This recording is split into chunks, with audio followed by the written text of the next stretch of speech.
मैं इंडिया के एंगल से थोड़ा फिर दोबारा पूछ रहा हूं, इंडिया के लिए डिप्लोमेटिकली कोई प्रॉब्लम है क्या? जनरल बख्शी ने भी कहा, दीपक जी ने भी कहा कि ऑयल तो हम उनसे लेते नहीं है, तो वो प्रॉब्लम नहीं है, पर डिप्लोमेसी के लेवल पर है क्या?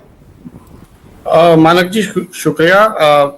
मेरे इतने लर्निंग को पैनलिस्ट ने इतनी एक्सटेंसिवली कवर किया तो उसके बाद बोलने के लिए ज्यादा व्यवस्था नहीं है, लेकिन फिर भी मैं आपके सीधे सवाल का सीधा जवाब दूंगा, और इस पूरे इशू पे अगर आपके पास समय होगा तो मैं एक डिफरेंट पर्सपेक्टिव भी पेश करना चाहूंगा।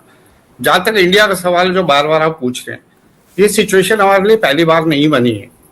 रशिया यूक्रेन कॉन्फ्लिक्ट में भी यही सिचुएशन थी, इजराइल गाजा में भी यही थी, और अब ये फिर बन रही है सिचुएशन। तो हमारा जो आर्ट ऑफ डेलिकेट बैलेंसिंग है, और जो हम इसको कवर अप कर लेते हैं ये कह के कि रेस्ट्रेन युद्ध का युग नहीं है, बातचीत और डिप्लोमेसी से बात करिए, तो हमारी वही अप्रोच रहने वाली है। एब्सटेंशन की आपने भी बात छेड़ी थी बीच में। पर्सनली मुझे लगता है कि एब्सटेंशन का जो प्रोविजन बनाया है ये एक एस्केप रूट है। अगर आप ना इधर होना चाहते ना उधर होना चाहते, पर्सनली मैं इसको अप्रूव नहीं करता, इंडोर्स नहीं करता। अगर हम एक वर्ल्ड पावर बनना चाहते हैं, दुनिया में अपना कुछ रुतबा दिखाना चाहते हैं, तो हमें दिस वे और दैट वे एक पोजीशन लेनी चाहिए, गलत हो या सही हो। Abstention is an escape route, आप बच रहे हैं सर। लेकिन गजा पर तो लेकिन अचल जी प्रॉब्लम भी है ना हमारे साथ। जैसे मैंने कहा, इजराइल एक इतना पक्का दोस्त है, इकलौता वो देश था जिसने हमारे साथ खड़े होकर पाकिस्तान के खिलाफ आवाज भी उठाई, हमको हथियार भी देता है, हम उनसे लेते हैं। और दूसरी तरफ पैलेस्टीनियंस हैं। गजा में कैसे स्टैंड ले सकते हैं?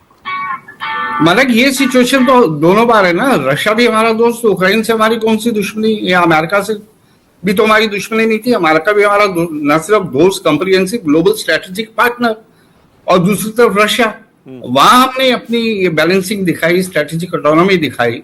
तो हम स्ट्रेटेजिक ऑटोनॉमी के नाम पे, बैलेंसिंग एक्ट के नाम पे, और अंडर द कवर की diplomacy and dialogue is the best way of handling the issues. और मैं ही नहीं, अभी आप देखिए, इंडिया ही नहीं, United Nations UN general assembly का हर कोई इसी बात को बात कर रहा है। हो क्या रहा है? मैं थोड़ा सा गजा पर आपका थोड़ा सा एक और ओपिनियन भी चाह रहा हूं। मतलब आपके हिसाब से इंडिया को क्या स्टैंड लेना चाहिए था? फिर वो गजा में सीज फायर के पक्ष में जाना चाहिए था, या फिर उसके अगेंस्ट? क्योंकि कुछ देश तो बिल्कुल अगेंस्ट गए जो इजराइल के साथ हैं। देखिए मानक जी, हमारी स्टेटेड पॉलिसी अगर डिप्लोमेसी और डायलॉग है तो जाहिर है हमें सीज फायर को सपोर्ट करना चाहिए। आप नहीं कर रहे हैं, यानी आप इजराइल को मौका दे रहे हैं। पर वो तो इजराइल, पर सर वो तो इजराइल के अगेंस्ट हो जाएगा फिर स्टैंड। तो हिम्मत रखिए ना, आप इंडोर्स कर रहे हैं use of force to achieve your political objectives, यानी आप इस्तेमाल करिए ताकत को।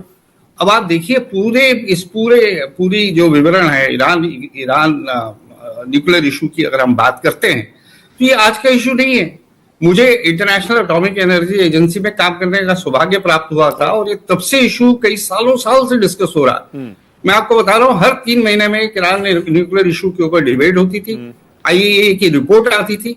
कभी भी ये कंक्लूसिवली नहीं बताया गया या क्लेम किया गया कि ईरान न्यूक्लियर बॉम्ब बना रहा है, जबकि एक ओपन सीक्रेट है, the worst kept global secret ये है कि इजराइल के पास न्यूक्लियर वेपन है। बिल्कुल, इजराइल NPT साइन नहीं कर रहा, आप उसमें सवाल नहीं उठाते।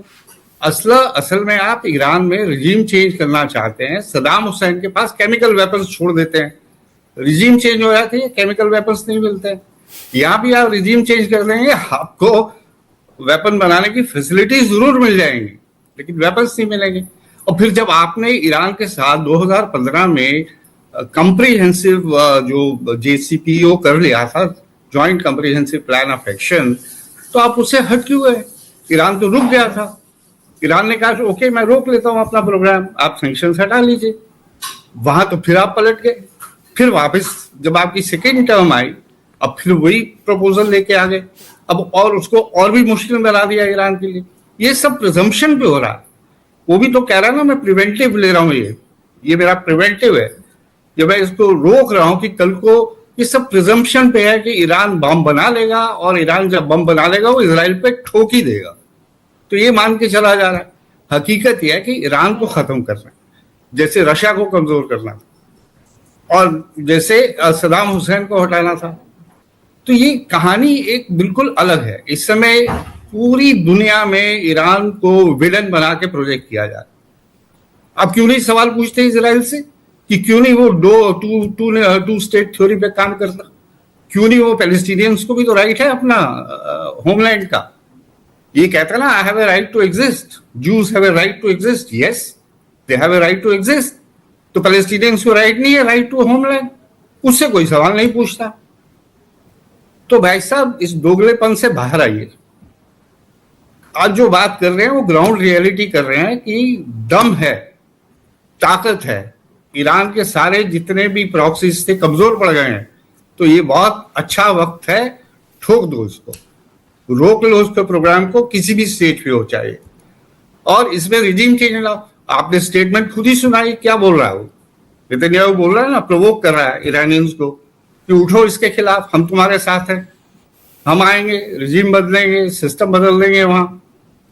तो भाई साहब इसमें बहुत सारे एंगल्स हैं। अच्छा अचल जी, आपको लगता है इसके पीछे यूएस ही है, मतलब इनडायरेक्टली वही करवा रहा है? तो हर चीज के पीछे है यूएस से, तो हर बुरी और अच्छी चीज जो दुनिया में हो रही है उसके पीछे है, और उसके पीछे उसका वेस्टेड इंटरेस्ट रहता है हर चीज में।